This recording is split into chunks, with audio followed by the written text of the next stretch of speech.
Hi friends, welcome to my channel. இன்னைக்கு என்ன video பார்க்க போறீங்கன்னா ஒரு சிம்பிளான கப் கேக் ரெசிபி தாங்க செய்ய போறேன். வாங்க இதை எப்படி செய்யறேன்னு பார்க்கலாம்.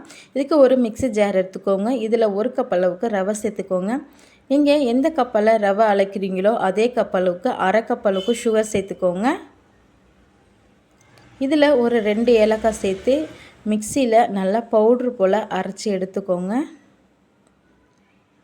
நம்ம ரவை சேர்த்து அரைக்கிறப்ப கொஞ்சம் லைட்டாக குறக்குறன்னு தாங்க இருக்கும். இதில் ஒரு 2 எக்கு உடைச்சிட்டு சேர்த்துக்கோங்க.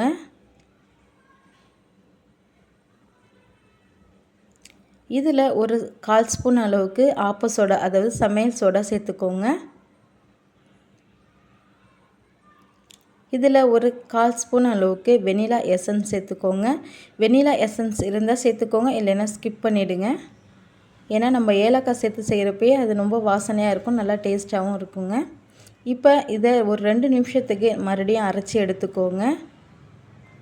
பாருங்கள், மாவு இந்த பதத்தில் இருக்கணுங்க. இதே மாதிரி அரைச்சி எடுத்து வச்சுக்கோங்க. இதில் தண்ணி எதுவும் ஊற்ற தேவையில்லைங்க, ஏன்னா முட்டை சேர்த்துருக்குறோம், சர்க்கரை சேர்த்துருக்குறோம், அதுவே போதுமான அளவு இருக்குங்க. இப்போ நான் இதே மாதிரி ஒரு 3 கப்பு எடுத்து வச்சுருக்கேங்க. நீங்கள் இதே மாதிரி ஒரு சின்ன கப்பு எடுத்துக்கோங்க, இல்லைன்னா டம்ளரில் கூட இந்த கேக் நம்ம செய்யலாங்க. இப்போ இதில் 1/4 ஸ்பூன் அளவுக்கு நெய் சேர்த்துக்கிறேங்க. நெய் சேர்த்து அந்த பாத்திரத்தை நல்லா ஸ்ப்ரெட் பண்ணி வச்சுக்கோங்க. நெய் சேர்த்து நல்லா தடவிக்கோங்க. இதுக்கு பட்டர் ஷீட் எதுவும் தேவையில்லைங்க. நம்ம நெய் சேர்த்து இப்படி அப்ளை பண்ணி செய்கிறப்போ கேக் வந்து ஒட்டாமல் வருங்க. நம்ம ஏற்கனவே ரெடி பண்ணி வச்சுருக்க மாவை இந்த கப்பில் சேர்த்துக்கலாங்க. நம்ம அரை கப் அளவுக்கு மாவு ஊற்றணுங்க, ஏன்னா ஃபுல்லாக ஊற்றினோம்னா கேக் வந்து உப்பி வந்துடும். அதனால் அரை கப் அளவுக்கு நம்ம மாவு ஊற்றுறப்ப கேக் வந்து நல்லா ஃபுல்லாக ஈவனாக உப்பி வெந்து வருங்க. இது கூட கொஞ்சமாக நட்ஸ் இருந்தால் சேர்த்துக்கோங்க. நான் வந்து கொஞ்சமாக முந்திரி பாதாமும் கட் பண்ணி வச்சுருக்கேங்க, மேலே கொஞ்சமாக சேர்த்துக்கிறேங்க. சாப்பிட்றதுக்கு ரொம்ப டேஸ்டியாகவும் இருக்கும், பார்க்குறதுக்கு ரொம்ப அழகாகவும் இருக்குங்க. அதனால் கொஞ்சமாக நட்ஸ் சேர்த்துக்கோங்க.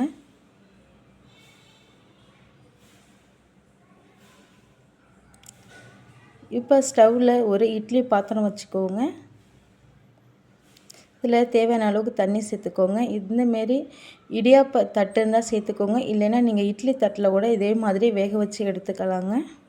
இப்போ நம்ம எடுத்து வச்சுருக்க கப்பை இந்த இட்லி பானையில் சேர்த்துக்கலாங்க.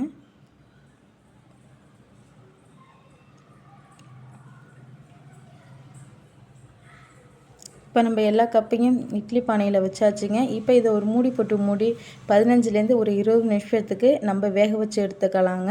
அடுப்பை லோ ஃப்ளேமில் வச்சு வேக வச்சு எடுத்துக்கோங்க.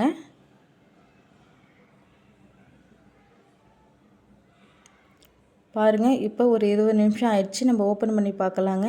இதேமாரி ஒரு ஸ்டிக்கோ இல்லது கத்தியோ வச்சு குத்தி பாருங்கள், வெந்துருச்சா வேவலையான்னு.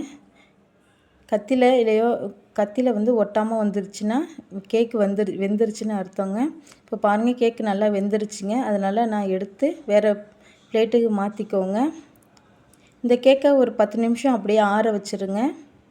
ஆறின பிறகு கத்தியால் ஓரங்கள்லாம் எடுத்து விட்டுட்டு கப்பை பேக் சைடு திருப்பி 2 தட்டு தட்டினீங்கன்னா கேக்கு நல்லா உடையாமல் முழுசாக வந்துடுங்க. ரொம்ப டேஸ்டியாக இருக்கும் இந்த கேக்கு. நீங்கள் ஈவினிங் டயத்தில் குழந்தைங்களுக்கு சூடாக செஞ்சு கொடுங்க, ரொம்ப விரும்பி சாப்பிடுவாங்க. பாருங்கள், நான் 2 தட்டு தட்டின பிறகு வந்துடும் கேக்கு. பாருங்கள், இப்போ டேஸ்டான ரவா கேக் ரெடி ஆயிடுச்சுங்க. பாருங்கள் எவ்வளோ சாஃப்டாக இருக்குன்னு. இந்த வீடியோ உங்களுக்கு பிடிச்சிருந்துச்சுன்னா லைக் பண்ணுங்கள், மறக்காமல் என்னோடய சேனலை சப்ஸ்கிரைப் பண்ணிக்கோங்க. தேங்க்யூ ஃபார் வாட்சிங்.